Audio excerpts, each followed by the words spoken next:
L'invité du jour. Bonjour Élie Corchia. Bonjour. Vous êtes le président du Consistoire central de France. C'est la principale institution juive de France. On va parler évidemment de cette multiplication des actes antisémites, de ce climat de peur au sein de la communauté juive.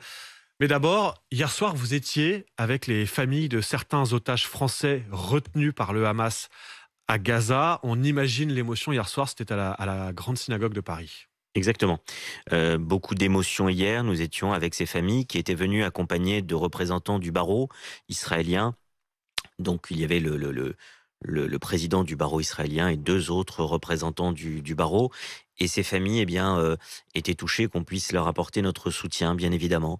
Près de 240 otages qui sont retenus et qui ont été kidnappés et qui sont actuellement dans la bande de Gaza retenus par le Hamas. On ne sait même pas ceux qui sont en vie, ceux qui auraient pu déjà être tués. On n'a pas de nouvelles.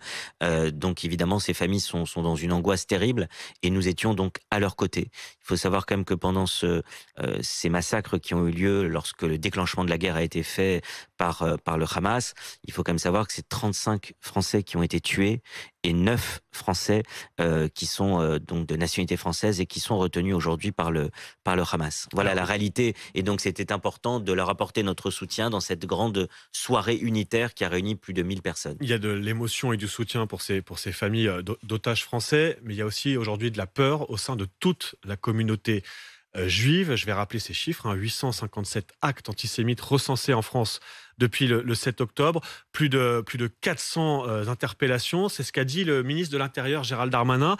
Il était hier soir avec vous du côté du centre culturel israélite de Levallois-Perret. Je vous propose qu'on l'écoute et ensuite on va revenir avec vous sur la sécurité des Juifs aujourd'hui en France. Je comprends la peur qui peut être la leur et leur dire que la République va les protéger et aura la main très ferme. 10 000 policiers, gendarmes et militaires de Sentinelle sont mobilisés sur 900 sites de la communauté juive en France. Plus de 10 000 membres des forces de l'ordre, vous estimez que la réponse est à la hauteur aujourd'hui de la part de l'État, des forces de l'ordre, des policiers, des gendarmes sur le terrain ? Oui. Très clairement, il y a vraiment des moyens qui ont été mis par le ministère de l'Intérieur. Alors après, on a bien conscience de la difficulté que ça représente, mais les 10 600, pour être très précis, policiers et gendarmes qui ont été déployés par le ministère de l'Intérieur, font une action importante aujourd'hui et je veux vraiment saluer le travail du ministère de l'Intérieur, aussi celui du ministère de la Justice, parce que vous savez, les arrestations, c'est une chose. Vous avez rappelé plus de 400 interpellations et je redis que toutes celles et tous ceux qui connaissent un acte antisémite doivent déposer plainte pour qu'il puisse y avoir ensuite poursuite et évidemment condamnation lorsqu'il s'agit de personnes qui doivent être condamnées. J'aimerais revenir sur la sécurité parce que là on parle de plus de 10 000 membres des forces de l'ordre qui sont en fait devant les lieux de culte, devant les écoles.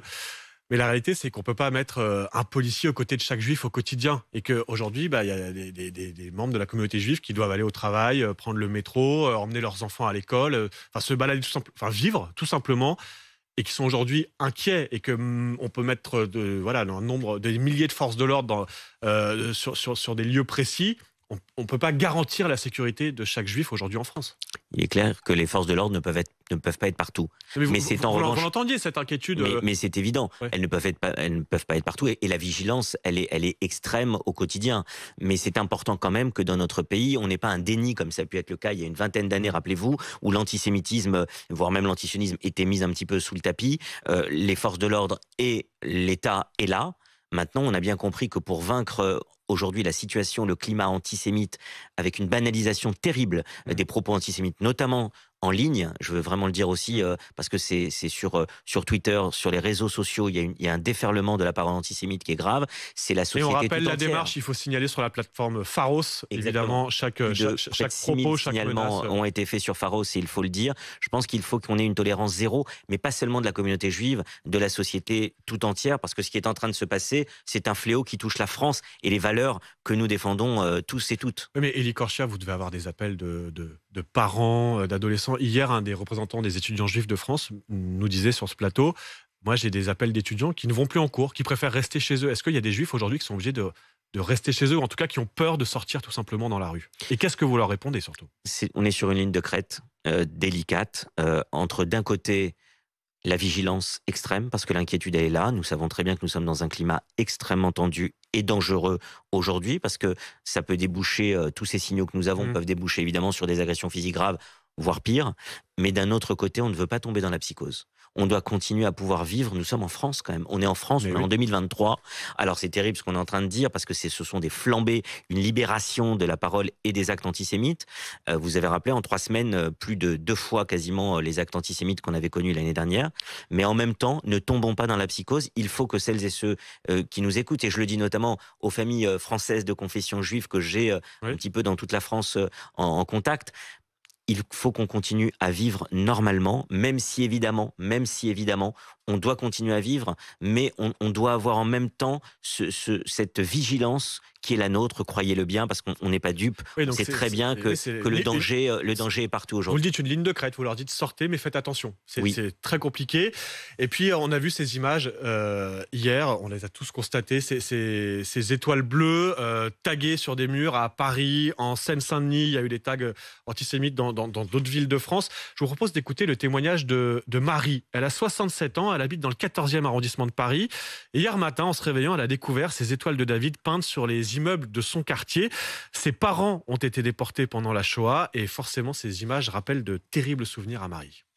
On se demande qu'est-ce qu'il va falloir faire. Est-ce qu'il faut mettre des caméras? Est-ce qu'on va vivre? C'est quoi la prochaine étape? Des agressions? Ça va être mort aux Juifs la prochaine fois? Qu'est-ce qui va se passer? Le traumatisme de mes parents qui ne sont plus là et qui ont survécu à la Shoah. Voilà ce que ça me rappelle. Ça nous rend malades.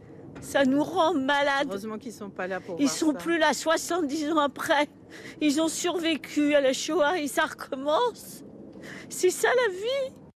Élie Korcha, vous entendez, Marie, ça devient aujourd'hui invivable. Bien sûr, je connais